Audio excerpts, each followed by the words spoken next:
Algo en lo que creo que todos podemos coincidir es en que no nos gustan las despedidas. Qué dolorosas son, ¿verdad? Despedirse de los amigos de la prepa cuando terminas, los papás cuando despiden a sus hijos de que ya se van de casa, cuando despides a un buen sacerdote que trabajó en tu parroquia y que ya lo cambiaron. Pero sin duda el adiós más doloroso es el de la muerte. Es cuando tienes la certeza de que no volverás a ver en este mundo a ese ser querido, al cual te acostumbraste tanto a su presencia. ¿Sí? Es un adiós tan doloroso que cuesta tanto asimilar. Pues el Evangelio de hoy está situado precisamente en la última cena, donde Jesús está despidiéndose de sus discípulos. Este fue el único caso en que después de su pasión, después de su muerte, los discípulos lo volvieron a ver, resucitado. Pero aún ya resucitado, por 40 días se dejó ver ocasionalmente por ellos, y lo que celebraremos el próximo domingo en la Asunción, se despediría definitivamente porque, al menos físicamente, no lo volverían a ver en este mundo.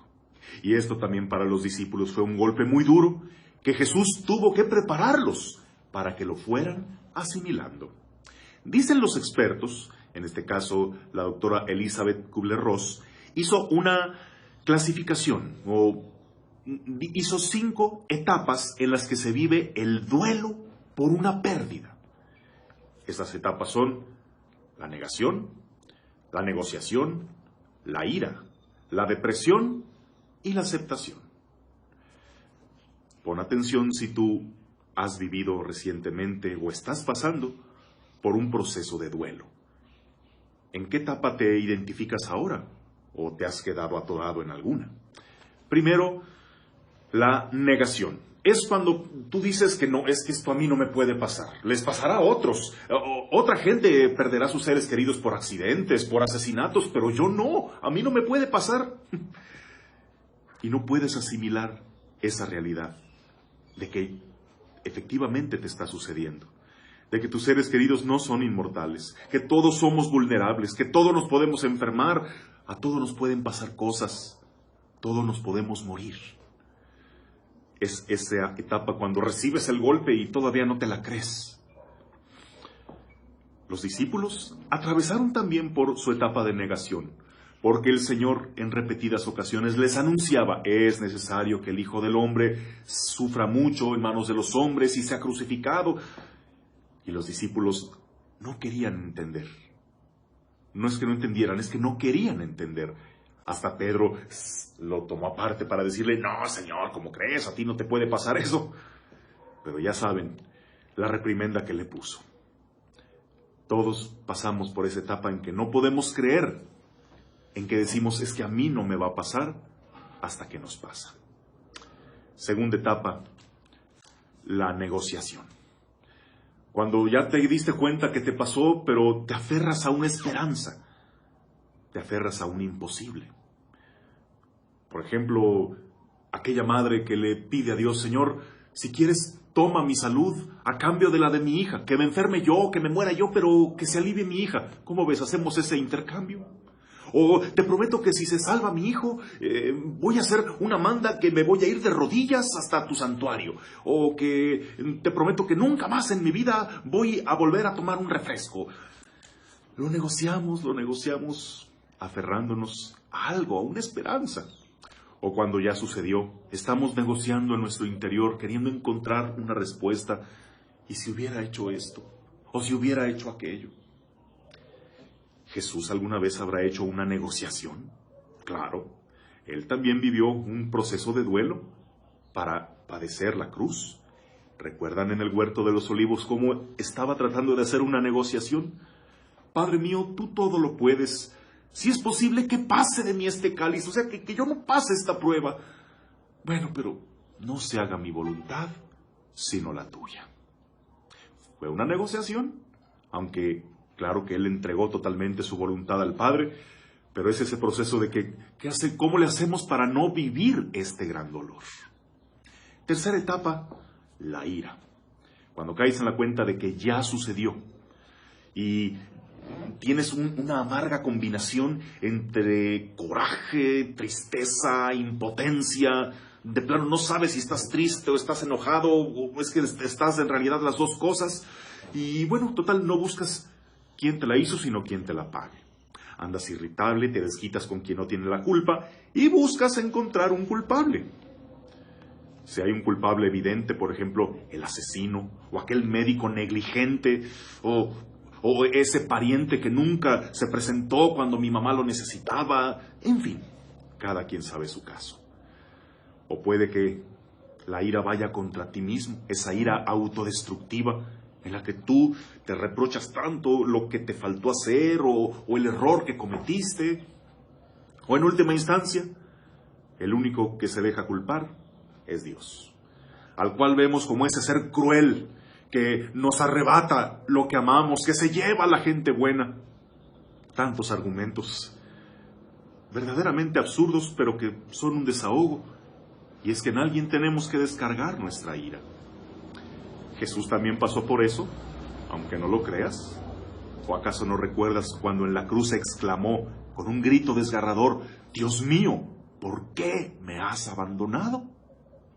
Esto resume la actitud de aquellos que pasan por la etapa de la ira. Y la cuarta etapa, la depresión. Cuando ya la pérdida se dio, cuando ya no hay marcha atrás, cuando ya no negocias porque sabes que pues no tiene caso, y caes, en vez de una sana resignación, caes en una desesperanza total. Crees que todo lo has perdido, crees que ya nada en tu vida tiene sentido, crees que es imposible rehacer tu vida. Entonces ya vives con la capa caída, como una vela apagada, creyendo que fue para ti el fin del mundo. ¿Recuerdan a los discípulos de Emaús? Cómo ellos iban cabizbajos, alejándose de la ciudad santa, volviendo a su vida de siempre. Ellos que habían puesto todas sus esperanzas en Jesús. Como dijeron, dice la Biblia, con un aire entristecido, nosotros esperábamos que Él iba a ser el Mesías hasta que lo mataron. Cuántos decepcionados, frustrados, que ya renuncian a vivir, renuncian a creer, creen que ya no habrá otra oportunidad de ser felices y se sumergen en la depresión. Bueno, es válido pasar por cualquiera de estas etapas, siempre y cuando lleguemos a la quinta etapa y la más importante, la aceptación. No consiste en una agachona resignación, pues ya que, no. Consiste en aceptar con paz el hecho de que las cosas hayan sido así. En no querer aferrarme a encontrar explicaciones ni encontrar culpables. Simplemente, así pasó, tengo que aceptarlo, tengo que vivir con esto y debo continuar mi vida.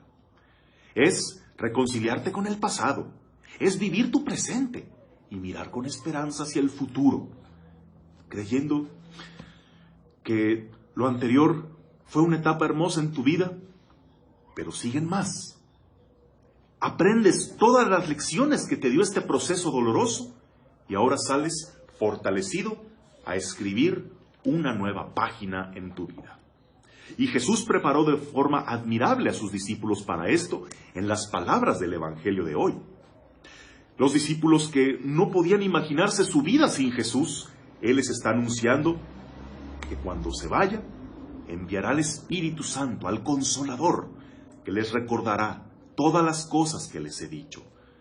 Les está insinuando que aquel que va a venir después de Él va a ser aún mejor que cuando Él estaba con ellos. Llegar a la aceptación es creértela, de que después de una pérdida que para ti fue terrible, ¿por qué no? Puede empezar una etapa aún mejor en tu vida. ¿Por qué no? Jesús les dice, si me amaran, se alegrarían de que yo me vaya al Padre, porque el Padre es más que yo. De igual modo, aquel que ama a una persona que se ha ido, se alegra de que ya esté descansando, de que ya esté en presencia de Dios, que esté en un lugar mucho mejor del que le podemos ofrecer aquí. Y aunque duela su ausencia, me alegro de que ya puedas descansar en la paz de Dios. Eso es tener una poderosa mirada de fe. Jesús les dice que en realidad nunca se irá de su lado, que Él vendrá a ser su morada en aquellos que cumplen su palabra. Sí, ustedes ya no me van a ver físicamente, pero yo estaré en ustedes, porque cuando cumplan mi palabra, yo estaré actuando a través de ustedes. Sí, Jesús vive verdaderamente, y Jesús reina en el cielo y está entre nosotros, pero Él habita de forma especial en aquellos que cumplen su palabra. Por lo tanto, en realidad Él no se ha ido jamás.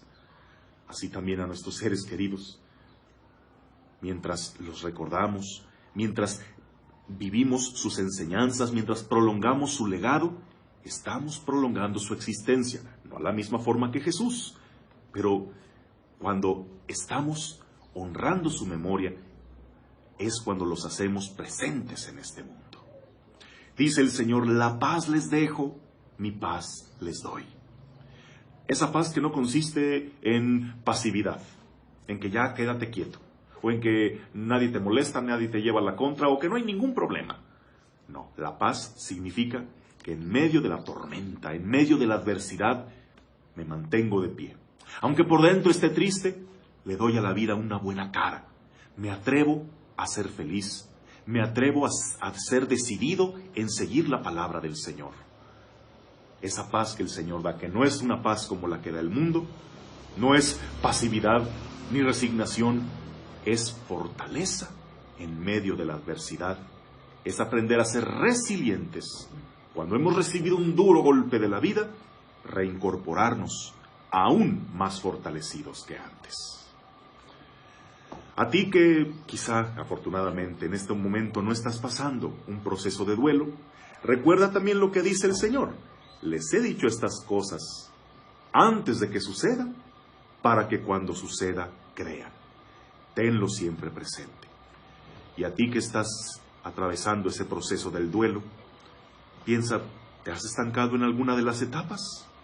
¿No crees que ya es momento de avanzar hacia esa aceptación, hacia ese don de la paz que el Señor da a quienes creen en Él? Vive su palabra y Él habitará en ti, y ahí experimentarás la paz que da aún en un corazón triste, en un corazón destrozado que se atrevió a confiar en Él. Que tengas un bendecido domingo, en el nombre del Padre, del Hijo y del Espíritu Santo. Amén. No olvides ir a misa. Hasta la próxima.